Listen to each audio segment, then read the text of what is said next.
dahil ang dami po namin natutunan dito sa breakthrough event. Talagang hindi lang ako nanalo ng premyo, marami pong busog na na lesson, kaalaman po na magagamit po namin at ma-apply sa aming negosyo.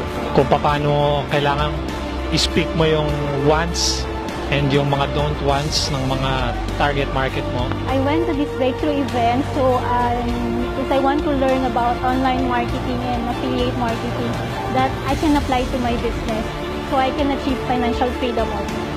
Kailangan mo ng massive team kung gusto mong kumita ng multiple 7 figures.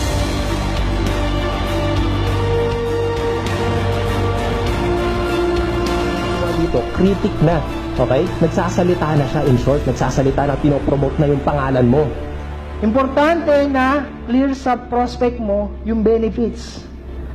Hopefully, makakonvert mo siya into your goals or leads or sales. Ang kailangan nyo munang gawin is, again, identify your target market. Ang nagustuhan ko dito sa event na to is siyempre yung learnings na makukuha ko, na matututunan ko nito, at siyempre yung ma-apply ko. People will ask, are asking, you're good in your job, you're earning good, you have a good retirement plan, diba, mag-retire ka, but it's not about you, diba? You need to make a decision as to what you're going to start doing differently from this day forward. So it's not tomorrow, not next week, not next month.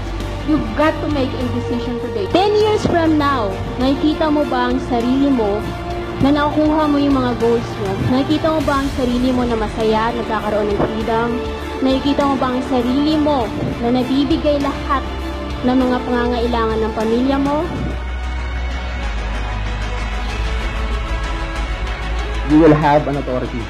Okay? O yung rights. Okay? Para pagkatiwalaan ka ng tao. Yung isa sa mga bagong product na ilalabas natin next month, no, Rocket Pages. Palakpakan natin yung product na no?